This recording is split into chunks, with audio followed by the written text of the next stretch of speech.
This week on the podcast, we pack up the gang for a weekend at a quaint little cabin in the woods as we continue our Everything's Old is New Again series with 1981's Evil Dead and the 2013 remake. So strap on your chainsaw and pack an umbrella for the blood rain. Are we having theme music? Like, how do we... Is it just start with us talking? Yeah, Dave's gonna do us some, like, a jingle, I think. Dave. Nat. Danielle. Two lines and 11.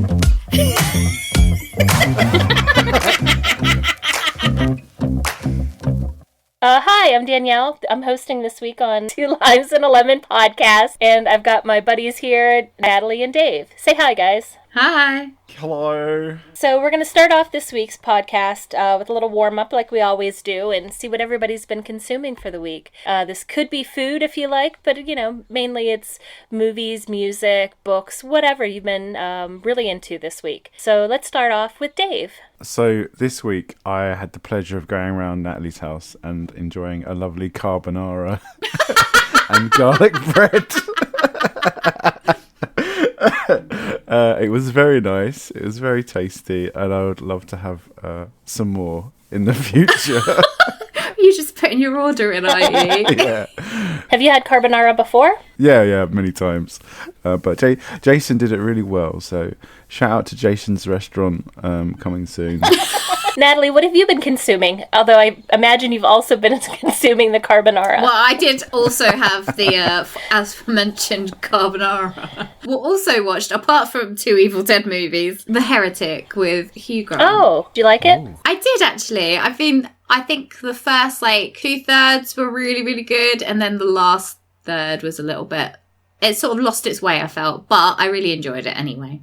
So for me, it was sort of a long work week, so I didn't really watch anything new, but I guess I can piggyback on to Natalie's recommendation from 2 weeks ago, and I've been playing Palia a lot, and it's been a nice little cozy game to kind of unwind and disconnect after a hard day at work. So for this week, I picked, for the Everything's Old That's New Again, I wanted to pick something that, well, for one, I like both versions of, but also that there's definitely, the Evil Dead 1981 is definitely a low-budget film using low-budget technology, etc., and the upgrade of the 2013 version is an increase in budget, an increase in technology.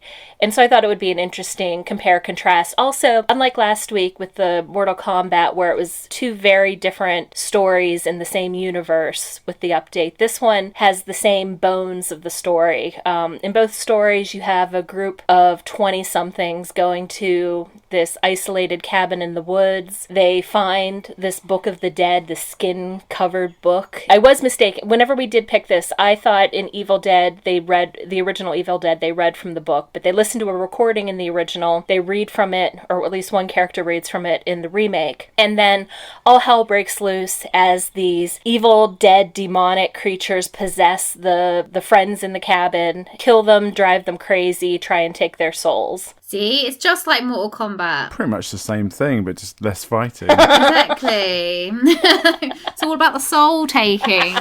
Oh, true. I didn't pick up on that.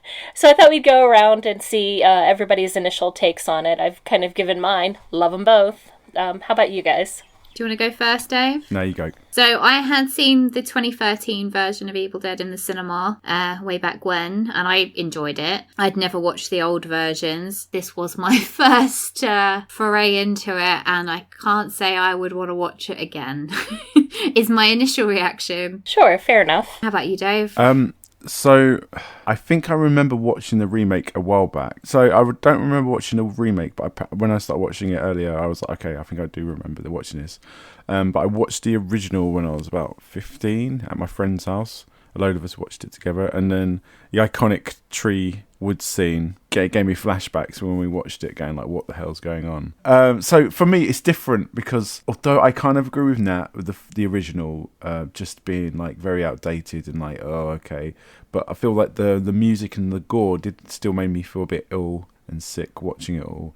But because of a little hot take for me, because I've been in some sort of indie horror films, and been in that process, it did give me kind of like flashbacks to when I worked on those other films I've been in, because they're very much practical effects heavy. So especially for like the Evil Dead 1, they go crazy with the blood, and so the Dark Rift guys. So for me, I was just like, oh, it kind of reminds me like the sort of amateur horror kind of. For me, it was a bit slow. Like Nat, I kind of agree. Yeah, I was a bit like, ugh, but it did give me sort of like, it reminded me of like filmmaking with buddies kind of stuff. So I'm a bit up and down with both. But the remake I loved. Yeah, I was obsessed. I loved it. Really good film. Yeah, I think you brought up a good point about the friends making an indie budget film. And with this one especially, because it's Sam Raimi, who went on to have a very prolific career as a director. For me, as somebody who loves horror films, watching it and seeing, that he not invented, but he like created all of these like camera techniques and devices that he could do on his own budget to, on a shoestring budget, make something that could, make somebody feel some terror, some scare to it. So the movie opens up with our protagonist Ash, played by Bruce Campbell, and his four other friends driving in through the woods to get to this cabin. One's his sister, which I didn't know till later. Oh, yeah, that's right. Well, I would say in general the film is not the 1981 version is not very good at establishing people other than Ash, because I think we have Scott, who is the only other male in the group, and his girlfriend Shelley. Shelley's name doesn't get uttered until like an hour into the film, so I had no idea who she was. I was so like angry because one of them's called Shelley and one of them's called Cheryl. I was like, could you not have picked names? Like all the names out there. Pick one that's a little bit different. How old are they supposed to be? I don't know. They don't really establish it. I would say they seem to be in their 20s. I think they were in their 20s. So David mentioned the opening shot, though. We don't start off with these guys riding in the woods. You get this shot of this presence in the woods, and that's sort of brought throughout the film, that you're getting like the perspective of whatever this evil is, and it's kind of going full force through the scenery. Move into the cabin and they start sort of interacting with each other, and you've got Cheryl, who's the sister, who they don't really let you know that she's the sister until much later in the film. So she just seems like the single girl on the trip with two couples who have now broken up. This is a trope in horror films as a perpetually single woman that always makes me a little sad, is like the single woman gets isolated by herself and she's going to be targeted first. Yeah, she's going to be targeted because she's got a sketch pad and she's just keeping to herself. Yeah, I love that sketch pad. That's that scene with where her she's just drawing the clock. And then it's all like, whoo, and all horror. And I was like, you would be out of there straight away. I've just been possessed to draw a creepy book. Right, why are we not leaving? But there's this interesting shot behind the clock through the pendulum of her sitting there drawing that I thought was pretty neat. And apparently the cabin that they shot most of it in didn't actually have a basement. So to get some of those scenes, they had to dig underneath. And like in later scenes where there's disembodied body parts on the floor, it was people like laying for it, like with a crawl space underneath that cabin with their arms up through the floorboards of the cabin. And then the actual basement scenes were shot in just like a basement near their home. I heard it was like so low budget, like everybody lived in this big house. So the crew and the actors all lived in, like, slept on the floor and everything, and would do like 24-hour days, just constantly filming. Do you know, I know it's jumping forward a bit in it, but there's a scene where she's getting dragged, not outside, but she's getting dragged through the house. And she's meant to be dead already. He's about to bury her outside. But apparently they did it a few times, and she was like, this is hurting me now. And then they said, okay. They got her some carpet and they taped it to her back. And then they pulled her through and he was like, oh, that's better. But then she had to get home and like rip this like gorilla tape off her back. I was just like, Jesus. Sam Raimi and Bruce Campbell are lifelong friends. And so, I think a lot of the stuff that Bruce Campbell goes through this film, and maybe even more so in the subsequent films, is just like his friend torturing him. Yeah, pretty much. But another factoid I found was that they had a bunch of tools that got stolen out of the cabin, when they started shooting, and so Sam Raimi would sleep in the cabin so that nothing else got stolen. So Cheryl is sitting there drawing, and something calls to her, so she runs outside, and then probably one of the most memorable scenes in the film is the scene where Linda gets attacked by the presence, and it's done as like these trees almost sexually assaulting her. It's so wrong. It reminds me of in the Silent Hill movie with Christabella at the end with the barbed wire. Oh God, yeah. And I'm like, that's like such a nod to Evil Dead, really. Yeah. And I did skip one scene, which is the scene that establishes that Linda is the love of Ash. And they have this scene where they're sort of making eyes at each other, and he pretends to be asleep. He's bought her this Oh, pretty that's ugly Oh, necklace. yeah. Can we talk about that, please? And there's like a shot. where he keeps shutting his eyes and then peeking. It's the back and forth. Yeah, isn't yeah. it? They go back and forth, and it's like really tight on their eyes, and they kind of replicate it. Like, I didn't think they went as hard as I remembered, because maybe I thought they should have done it more. But they, like, once she's dead, there's like a repeat of that scene. But before we get on to the shooting of the scene, I would like to point out about that necklace.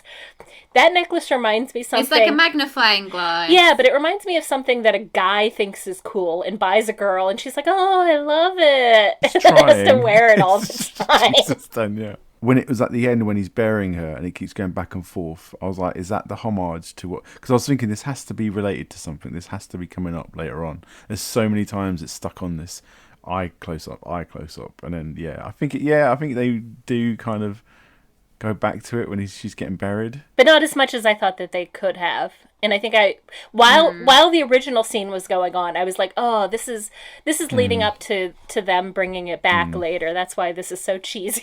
Yeah, it was cringe. It was, and it lasted way too long. I that to me felt like something Sam Raimi was like, oh, this is so cool. I never realized I think so much about what people wear in movies, but I think I've become the one that comments on the outfits the most. You're the fashion police of these Yeah, movies. you wouldn't know it to see what I wear on a daily basis, but apparently I'm very do what I say, don't what I do. She has this like intense turtleneck on, just like you're away for a romantic weekend with your boyfriend and you wear the most like don't touch me outfit ever. I mean, it is in the middle of the Manky Woods, so mosquitoes. You don't want to be like True, I think advertising. mosquitoes would not get down your shirt with that giant turtleneck. Well, it's got the usual friends not believing that you've Yes. gone through something traumatic trope, even though she looks Yeah. awful when she comes back. Yeah. What's happened to you? I've been attacked by the forest. Nah, we'll go later. We've got our couples Yeah, weekend. Go back to your drawing pad. Yeah, I mean, my issue with the main film is it's just too many screechy women in it. Yeah, and they're very There's too much- interchangeable. Yeah, Yeah. it's too try hard, and I'm like, as much as like scary or whatever, if the characters are scared, but it's too ear piercing, like horrid screams, and I was like, oh, could someone else have a go, please? Or it's all like tropes, like I'm the little girl kind of creepy one. And I was all like, oh, it's all a I mean, bit I will say, I cringe, thought that was this effective. acting. I mean, I don't know how much of a trope it was back then. And maybe this is the stuff that established it as a trope. Oh, the screeches. Oh no. No. The screeches was like, I feel like in older horror films, for the most part, prior to things like Jamie Lee Curtis in Halloween, the female Yeah. role was, to like how Hysterical. well Yeah. scream queen, like how well you can scream. Yeah. Yeah. But I thought out of them, Cheryl had the most personality and kind of awareness of the situation. She wasn't just a foil for the men, which was nice. But of course, that means she Definitely. gets killed first. So we get Cheryl come back to the cabin. Ash believes her enough because he's her brother to try and get her out of it, and they go, and the bridge is broken down. They can't get out. So we go back to the cabin and then trying to figure out what's happening. Very quickly, Cheryl becomes what has been is not referred to in the film, but was later known in the canon of the Evil Dead films as a deadite. They throw her down into the basement. She is now a full ghoul. Like the makeup is intense, but again, I think in higher definition, it looks cheap, it looks silly, but, you know, whenever it's a little bit fuzzy, and, you know, they did what they could at the time. I'll stop defending it. You guys can give your opinions on it. The best part of that for me was that when she obviously went full crazy, they were like, did you see her eyes? Did you see her eyes? But it was like she was flying. And they're like, did you see her eyes? Like, they don't give a shit she was flying. Yeah, but did you see her eyes? I read somewhere that when she got kicked into the basement, instead of having a lovely crash mat to fall on, they had like 3 men holding like a duvet for her to land in. I was like a sheet. So she fell in it like once or twice, and then I think one of the takes she just like missed it completely and just whacked her head on the floor. And I was just like, why is there not like where's the crash mat? Where's like a pillow or something? No, we just got a duvet. So then all hell breaks loose. Everybody starts to get in various stages of possessed. And everyone is so slow to react to anything. Yeah. Like, a massive crash will happen. Everyone's like, I think I'll go on my own and decide what that was. I'll be back shortly. And at this point, like, blood is just everywhere. And, you know, again, remembering that these guys are friends, it's just like, how much blood can you shoot into Bruce Campbell's face? Oh, yeah. And still get away with it. But even though it ramps up to, like, there's blood everywhere and all this stuff's going on, this for me was the most boring part of the movie because it was just so much, and for so long it went on for like 25 minutes of just the same stuff. So it was great for like the first 5 minutes, but then I felt like I needed something else to happen. Yeah. It just, for me, at that point was when my interest failed.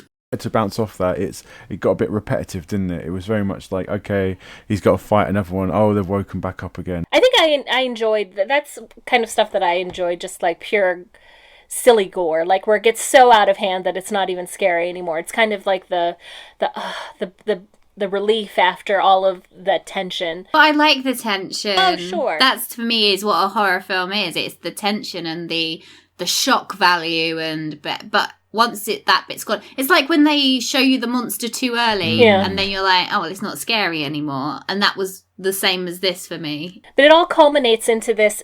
Ash, whether or not it works or not, one would argue it doesn't, considering the future films, gets the book into the fire burns, and then everything starts to sort of decay. And there's this neat stop motion decay on all of the... Yeah, that was quite weird. The pus coming out the arm. Yeah, whether or not, again, as a modern look, if it looks good or not is debatable, but it looked like there was a lot of effort that went into it, and it looked interesting. So moving on to the remake in 2013, produced by Sam Raimi and Rob Talbert, who produced the original Evil Dead, is Evil Dead 2013.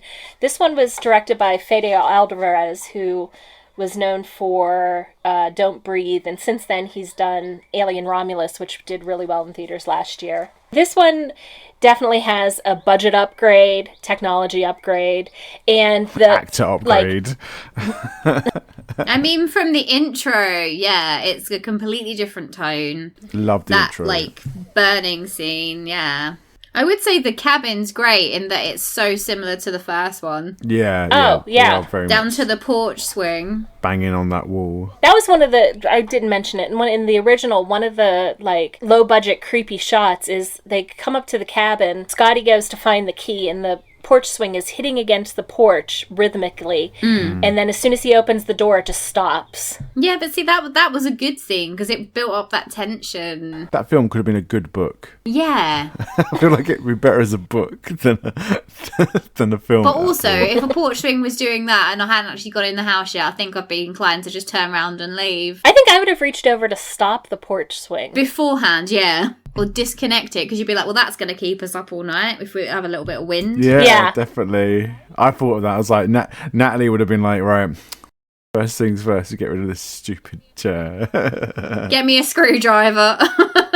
If it isn't all these girls screeching, it's going to be this porch swing that keeps me up all night. We established later on that there's in this film there's a number of things that have to happen for the presence to come, for the evil dead to fully come back. And in this story, we've got David, the main character, played by Shiloh Fernandez, and his sister Mia, played by Jane Levy, and they're with their childhood friends. Olivia, Eric, girlfriend, who didn't learn until the very end, is named Natalie. Yeah, Natalie and David in this film. Come on. Exactly. We needed a Danielle character. Apparently they cut most of Natalie's dialogue. I know, I did say she's got no personality. And David continuously just calls her baby, and I was like, is that her name? So we established that they're there because Mia is addicted to drugs. They don't really say which one, but it's a white powder, so it's some sort of white powder she's putting in her body. I do think that's a good idea, though. They've got a nice idea of why they're going to the cabin in the woods and why it's sort of out in the middle of nowhere. Oh yeah, no, I think it's a bit of an upgrade, or not an upgrade, but it gives an interesting aspect to the story, and why they have to stay there. Yes. Why they have to stay there, and why there's already some tension built up. Whenever David and Mia connect, when they're kind of introducing everybody, this is the scene that was just full of Easter eggs for the original. So Mia is sitting there smoking by herself. She's wearing Michigan State sweatshirt, like Linda did in the original. They're sitting on the Oldsmobile car that they drove in the original film, which is a thing that Sam Raimi tries to put in all of his movies. And then he gives her the magnifying glass necklace. He does, doesn't he? Was it a magnifying glass? I thought it was just like a wooden beaded necklace. No, it had, well, I mean, whether it was a magnifying glass or glass just a on it. circle of glass. Oh, I didn't even realise it had glass in it. Eric, they finds the book, or brings the book up, and immediately finds some wire cutters, opens it up, and then, like, sure, it's an interesting looking book. It's got, like, scrawling all over it. It's got pictures. Somebody else has translated things. People have scratched out the things. And so he goes through the process of taking paper and kind of rubbing over top of it to see what the original words are, and then reads them out. Like an arsehole. There would be no need for me to read that out loud. No. I'd go, oh, that's interesting. Especially with all the warnings that you could see on there, like, don't do. Don't read it. Don't even think it. Don't say it. Don't. Oh, I'm going to make a rubbing of it and then I'm going to say it out loud. Yeah, bless him. No, don't bless him. He No, should have been he like, deserved everything. he deserved a worse fate than he even got. Yeah, poor Olivia got what Eric should have. Do you have any justification for Eric? Why did I like Eric? I think because he just wanted to see his mate again, who he hasn't seen for a while. And I was like, oh, he just wants to see his mate. And at the end, when he does die, he's like, missed you, bro. But he just sort of puts him in the water and walks away. Yeah, we'll get to that. I know, I don't know, I liked him. He went through so much crap. Which, well deserved. I will say what I loved. Eric, apparently. No, when she wakes up in the car after the crash, she like kind of opens the door, water's everywhere. She kind of grabs her bag and she's like, yeah, put the bag on. Goes to get out the car and then realises, oh, it's what? I'm leave the bag. it. Yeah, I don't actually need it. And then she carries on going through the wall. Do you know what though? I put no girl would ever leave. Yeah, their that's what I bag. saw it as. It's like, Even if that was going on, I was like, you'd still be like, my phone's in there. bag. I'm gonna need to and then call she was help. like, oh, fuck this, I I was don't like, need no, it. it's not gonna take much Yeah. to just put your bag on and go. I feel like she got out the car like, I need this, then realised, oh, there's water Well, I everywhere. mean, You know what? I don't need She this. was dealing with possession and withdrawal, so maybe her mind wasn't yeah. in the best space for But I did like it. rational thought. Maybe. And then what follows then is again the similar scene to what we saw in the original, which is Mia getting attacked by the trees. In this version, she sees the demonic version of herself puke out like this bloody black Slug. blood Oh yeah. covered vine that then snakes its way up and rams between her legs, and that's when Mia becomes I did say that this one was less graphic. somehow than the first one. it was it was shorter, and this is where we get the same, like, the throwback to all the shit. blood everywhere. She kind of overtakes Olivia, who's trying to help her, and just spews blood onto her, and there's like chunks in the blood, and ugh, Oh, yeah, there is a lot of chunks. Really gross and gory. Whilst all this is going on, Eric is still looking in the book and he's like almost checking off. Oh, yeah, they've done this one. Oh, yeah, and not telling anybody anything. And he's not told anyone, yeah. He's like, I'm not sure yet. I wait until I got solid evidence here. It's one of those things where you're like, oh, I screwed up and I don't want anybody to realize I'm the one that screwed up. Maybe we can just leave. Yeah, maybe it'll just blow over. I like how quick it gets them though. Yeah. How quickly it goes into like her just going into the other scene and then instantly just turning and pisses herself and then just goes over and starts carving her face. So that's open. Olivia. So they yeah, it's super gross. She's very dehydrated for a doctor. That's exactly what I thought too. It's such yellow pee. You could like smell it through the movie. She needs to have a little drink. Throw Mia into the cellar, lock her down, and then Olivia, who's now getting ready to clean off the blood from herself, starts going mad. Oh, wait. I like how it's like the David's been shot in the arm and he's got to get the shrapnel out. What's the other guy I like? Eric. Eric's kind of just in the background. His girlfriend, David's girlfriend's there, Natalie, sitting there. But then David's like, go get the meds to the girl who's just been puked on. So she's covered in puke. And they're like, yeah, you go get the meds. It's like, no, like send someone who's not been like traumatized by the event that's just happened to get the stuff. And this is what you like about Eric? No. I'm just saying, like, why is David like going, go get the meds? So now Olivia goes full crazy and cuts like a giant grin into her face. Mm-hmm. And then and then they have a fight with the broken mirror. Eric gets stabbed in the chest. It's a very realistic looking wound. And then for some reason, they go out to the tool shed to bandage him up. I didn't quite understand that because they've got plenty of bathrooms, although a lot of horrific stuff has happened in bathrooms. And then there's the needle in the cheek. Oh, yeah. Go on, Nat. You hate the needle in the cheek. That, to me, was the worst wound in the whole film. It was the smallest and didn't really have much blood, but it was disgusting. It was less bad for me because I thought it was going to be right in his eyeball. And so whenever I saw that it was in the cheek, I was like, oh, that's not so bad. And also, we'd be saying about the glass shard in the chest. Maybe don't pull it out. Yeah, it gushes. But I will say a very realistic thing that they do in this film that I thought was a nice touch is every time they're like DIY bandaging in this, it's duct tape. Oh yeah. They bandage up Eric. They send Natalie back into the house for something. I don't know what, but she's alone with Mia in the cabin. Water and sugar. Oh yeah, because he's losing blood. However, she's in there for ages before they even bother to see what's wrong with her. You'd automatically think something's gone wrong. She ain't back. She can't find the sugar. Yeah, but I also wouldn't want to abandon. But you also wouldn't want to abandon your friend who's bleeding out in front of you.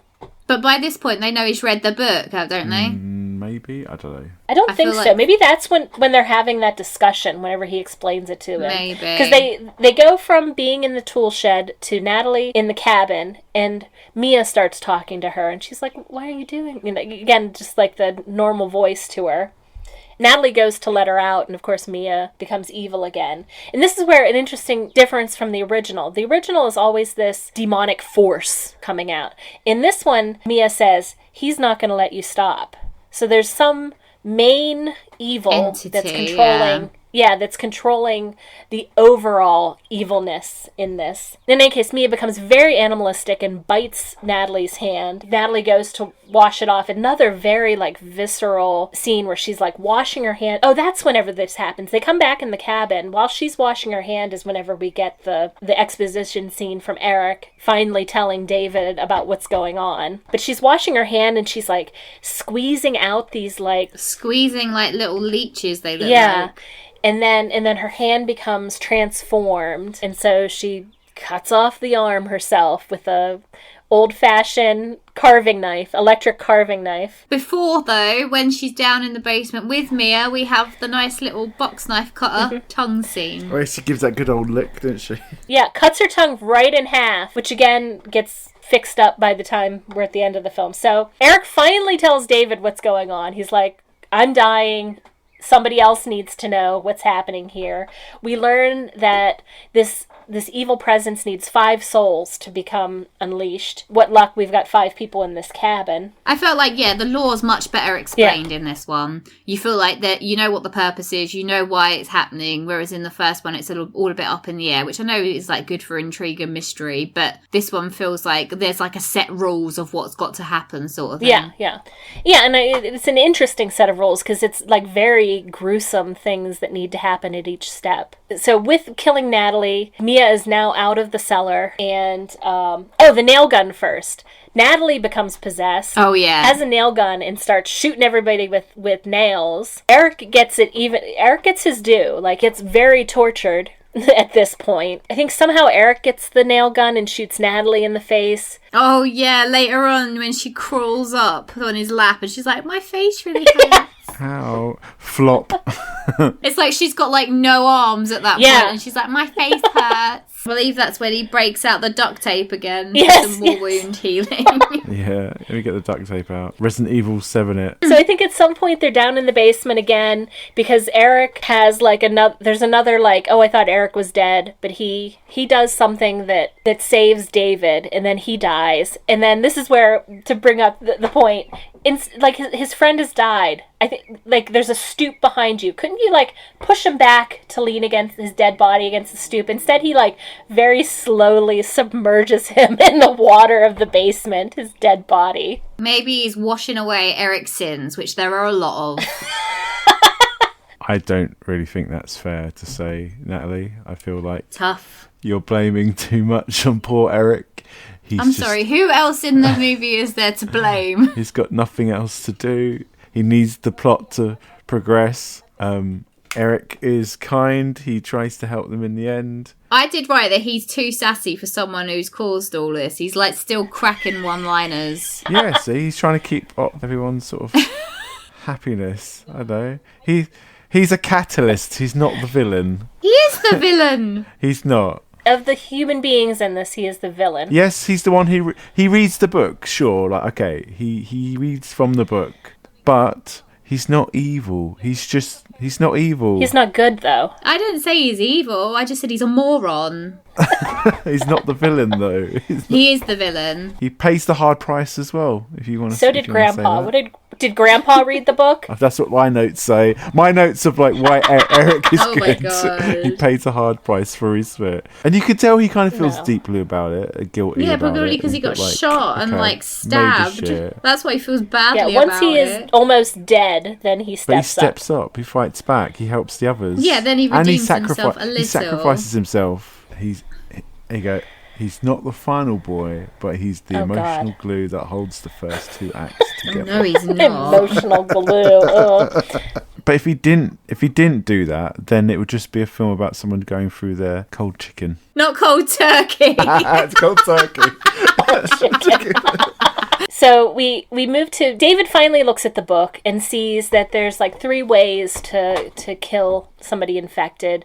You can dismember them, and you can bury them alive, and I don't remember the third thing. Set them on fire. Set them on fire. So he decides to bury Mia alive, and he sets up, because they've established he works in a garage, he gets some needles that he duct tapes together and attaches to a car battery, and he puts her in this like when he's putting it on her, it looked like a very old-fashioned-y kind of dress. Like I thought it was a nightgown almost. And he puts a bag over her head and binds her up and goes to bury her 2 inches from the surface of the ground. Yeah. It's definitely not like 6 foot under. I wouldn't be like bury someone like 10 foot deep and be like, shit, I need to get him back out now. I did think when he originally set up the defib, I thought because he saw a lightning bolt hit somewhere, he was going to try and like jerry rig like lightning to bring her back. I didn't realise what he was doing with the car battery. Yeah, I think that's what cues it in his head. But the lightning hitting the tree with like a burning bush effect I didn't quite understand, because it continues to burn and it's sort of in the area where he decides to bury her. She's got a bag on her head and she's pleading with him in her normal voice, and they've got the camera angle from like her perspective where the dirt is coming onto the camera, which I think is something they did in the original too when Ash is burying Linda. when he thinks she's died. There was really no rhyme or reason to that. Then pulls her back up, which didn't seem that long, but pulls her back up out of the ground and uses DIY defibrillator on her, which, I don't know if that's how that would work, but it does. Brings her back. Movie magic. Movie magic without any burns. Her tongue is intact, and she is now cured, and they must go back into the house. I took less notes at this point, I think, because I was... Gets the keys, doesn't he? Goes, gets the keys, and then ends up getting attacked. We learn Eric is alive again. That's what Eric would do. Anyway. Well, then we established how good of decisions Eric makes. Eric stabs David in the neck, which is sort of a throwback to Linda getting stabbed in the ankle, and the house blows up. And this is where I think people have... There's some debate. I guess there was a cut scene where they showed that somewhere in that interim David does become infected, so that the entity gets its 5 souls. But the theatrical cut, the way it's shot, you see David dying before he gets infected, so it's not clear why the apocalypse has started to happen. But you can tell that the entity has gotten its full power, because almost the rest of the film is blood rain. Just like buckets and buckets of rain. I read somewhere... It's like sodden in the floor. Yeah. I read somewhere that they used 70,000 gallons of fake blood in this film, in comparison to the original, which used 200 to 300 gallons. Wow. So it was just, like, amped up. I think it's an evil version of Mia that comes out of the ground and starts chasing her around. Yeah, I wasn't too sure, but I did think it looked like her. Yeah, at first I wasn't sure if it was the girl from the opening scene, because they have very similar looks about them. But I read it was supposed to be her. So, and then she grabs the chainsaw. So we're gonna get that iconic chainsaw moment. But in the interim, the Jeep gets pushed over onto her hand. Which, like... Oh, God. That was, like, the second worst wound of the film. Yes, and she pulls her hand, like...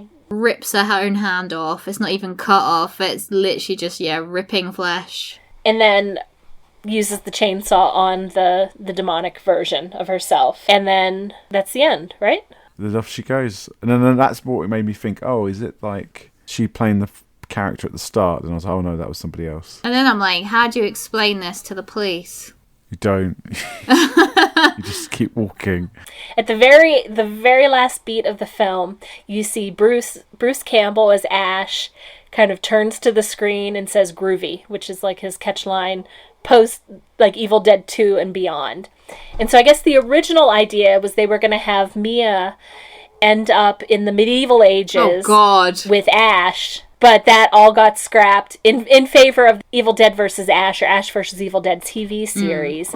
And so we just kind of end not knowing what happens to Mia. But so, to sum up, what's everybody's... Do we do the ratings first, or we do the favorites? We'll do the favorites first, and then usually we end on the scoring. Okay. So, just want to get everybody's thoughts. Who was everyone's favorite character in the early one, and then the newer one? Natalie? I've got my favourite character in the first one is Cheryl, and my favourite in the new one as Olivia. Dave? The first one, I don't know, Scotty maybe. I don't know. He's just in it. None of them are really that. I can't really say I've got a favourite. They're all kind of just the same. Second one, you know my answers. It's Eric all the way. Eric. I agree with Natalie. I picked the two same for Cheryl and Olivia. How about your least favourite characters? Scotty from the first one, Eric from the second. Dave? Wow.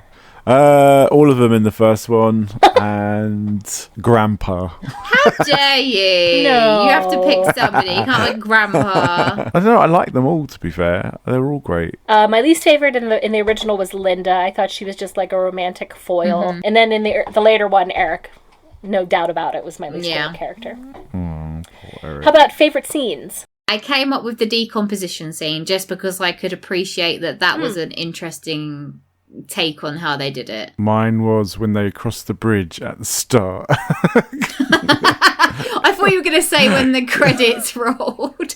My favorite scene in both of them, the coolest thing I thought was the gore overload at the end. So in the original, just like blood coming out of everywhere, just shooting off. kind of ridiculously. And then in the later one, the blood rain. I just thought that was, especially the scene where the blood rain is established and we've got this shot of the cabin in flames and just like blood like Mia standing in a blood downpour. How about least favorite scenes? I mean, my favourite scene, though, in the second, I couldn't say about the remake, is I think it's when she's cutting her arm off. When Natalie's cutting her arm off. Yeah, just because it was just proper gross. I originally was going to say the needle in the cheek scene, because that one was like the most cringy for me. But then when we were just talking about it, I remembered the bit where Mia is in the walls of the shed and the like entity is stabbing through, and then she cuts like her knee and then her arm in like a really weird place. And that actually, I was like, oh, that's like a really horrible cut that she's done. Yeah.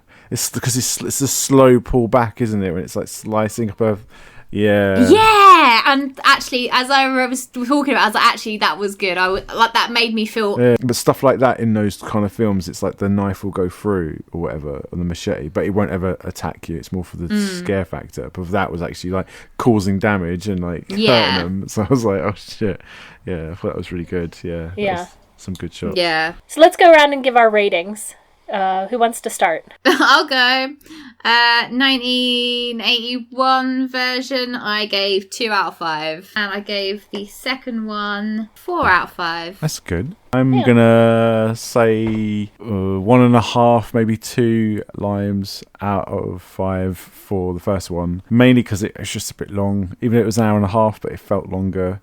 So the remake for me, is a good one. I'm saying 4. 4.5. Ooh, that's like our highest score yet. I'm going to blow the out of the water because both of them are 5 stars for me. 5? Wow. If you had to pick one that was better than the other, though, I would probably watch. I'm going to play like devil's advocate here. it wouldn't. You know what? It wouldn't be better or worse than the other. I would say I would watch the Evil Dead original. I have watched several times before. I will watch it a lot more times again because of how visceral and like how much more realistic the remake is. I'll probably watch that one less times. But no, I'm sticking with my 5 on 5. Wow, that is interesting. I've lost all respect for my co-hosts. Next week, this is just the 2 Limes podcast. 2 limes, no lemon. This is Danielle's final podcast debut. No, everybody is entitled to their. I feel like this should have been your hear me out, honestly. Oh, no, because this is generally regarded as a good film. If I went on Rotten Tomatoes, this will surprise you both. The original is 86% positive on Rotten Tomatoes. The remake is only 63%. Obviously, the nuance is lost on us, Dave. Yeah, we like proper cinema. There's like I said, there's a appeal, I think, to old movies and appreciating those things and what they did for them those times, and where, you know, what they did back then kind of influenced what horror cinema did in, you know, moving forward. Oh, completely. Like, the original Halloween, I've watched that multiple times. Yeah. It's great, but I didn't get the same. Sure, no. I mean, I suppose I don't know what the budget difference was between the two, but I don't know. It just, that film built up a tension, which I feel like, for me, like, what if I'm going to sit down and watch a horror film, I want to be tense and waiting for, like, a surprise, and I just feel like this one didn't give me any of that. What I search for when I'm watching a horror film. That's my real main thing. And I didn't think it kept the interest. Like, it had like an explosive finale. I can appreciate that, but took a while to get there. It went on for too long. Yeah. I think for me, as somebody who loves, even though it's only an hour and a half, like, my favorite type of movie is a horror movie, and I love history of horror cinema. I love the heart that went into the film like this, and the idea that this film sort of begat what became a great director. So I'm sticking with my 5, and you stick. But with I'm 5. happy. That's your truth. Yeah, and I'm happy that you got. I'm happy enough that you guys got something out of it. Sure, everybody has their opinions out there, and feel free to share them with us in the comments section or whatever.